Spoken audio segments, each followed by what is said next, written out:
From KUNC and the NPR network, this is In the NoCo. I'm Erin O'Toole. An idea borrowed from nature is helping people to rehabilitate some mountain landscapes devastated by wildfire. Today on the show, we're talking about a series of small wooden dams installed in the foothills west of Fort Collins to repair wetlands following the Cameron Peak and East Troublesome fires. Here's the catch. They're essentially man-made beaver dams built from logs and lumber to raise the water level and slow down the flow of the river in places. A team of researchers with the U.S. Forest Service and Colorado State University wanted to know, how effective is a man-made beaver dam at restoring an ecosystem? The answer is pretty effective, according to early results. Tim Fegel is one of those researchers studying the effects of the dams on the wetland and how the areas are healing themselves in ways that wouldn't happen without the dams.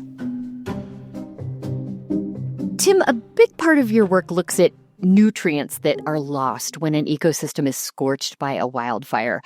You have spent time studying the Hayman Fire burn area southwest of Denver. That is still a scarred landscape more than 2 decades later. What are some key nutrients that you don't find in that ecosystem, and why are they missing from the ecosystem? Absolutely, Erin. Yeah, so our research crew has been studying the effects of wildfire on water quality for the last few decades, starting with the 2002 Hayman Fire outside of Colorado Springs. That burn scar is very much this lunar landscape with very little vegetation growth. And without that vegetation to absorb things up, those nutrients get flushed through the soils and down into the stream. And we still see nutrients in stream water that are 10 times higher than what we would expect from an unburned watershed.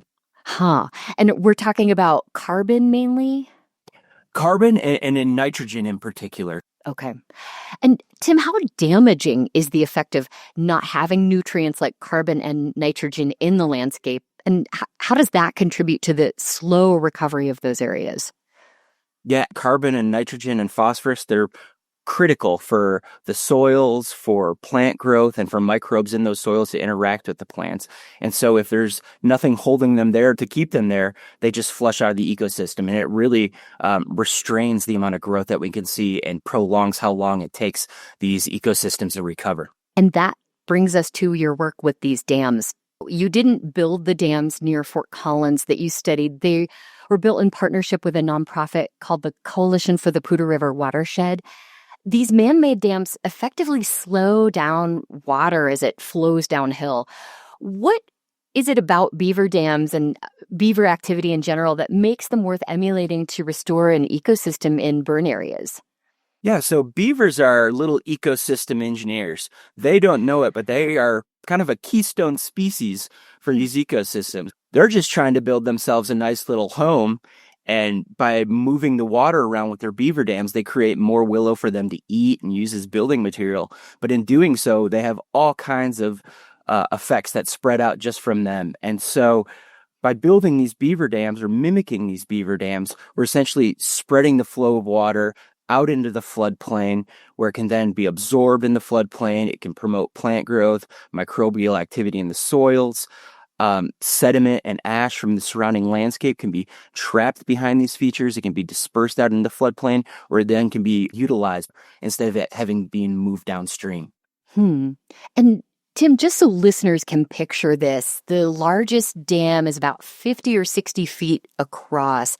How similar does that look to a natural beaver dam? It's quite similar, actually, and it spans the whole stream channel, and it's actually a series, almost a dozen of these features in a row, like you would see with a beaver dam complex. They don't usually just build one dam. They kind of migrate and move through the ecosystem, looking for willow, looking for new habitat. And so these features really do simulate what a beaver would likely do in these kind of areas.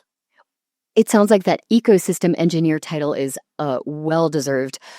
The way that you talk about these restored areas makes me think it must be a little bit like standing in an oasis in the middle of a charred landscape. What does it look like when you visit one of these sites?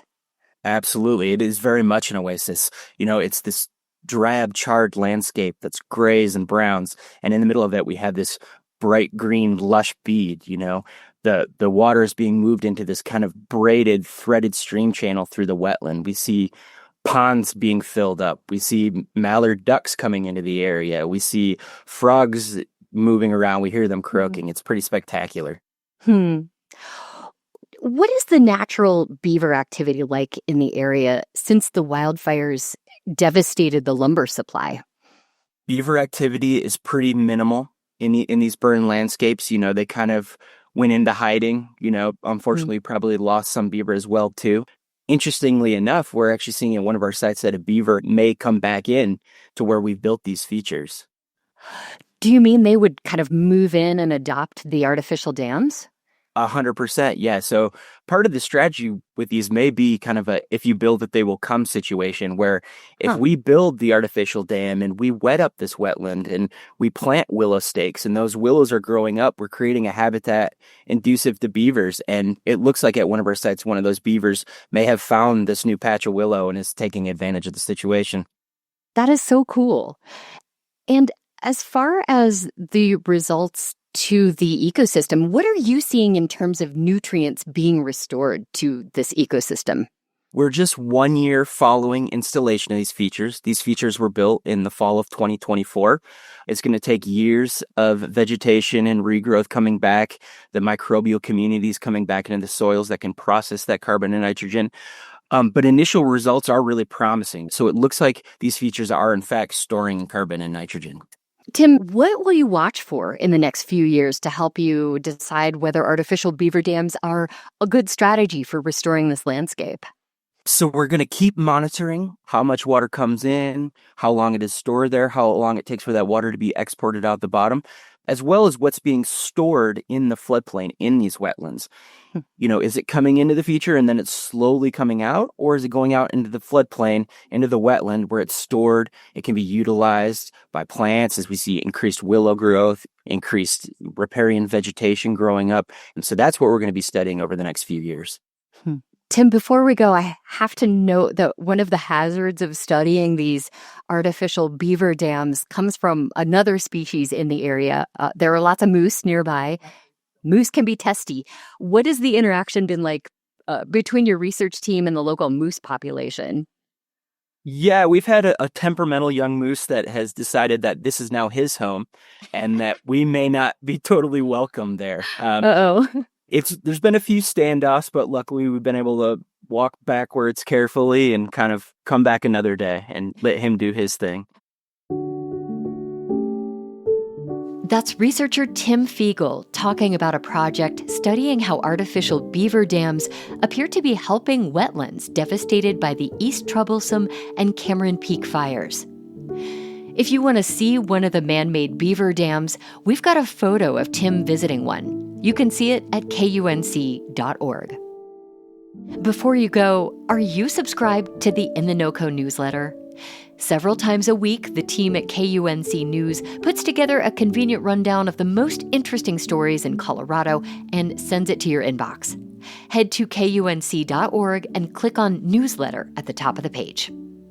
That's it today for In the NoCo. I'm Erin O'Toole. Thanks so much for listening.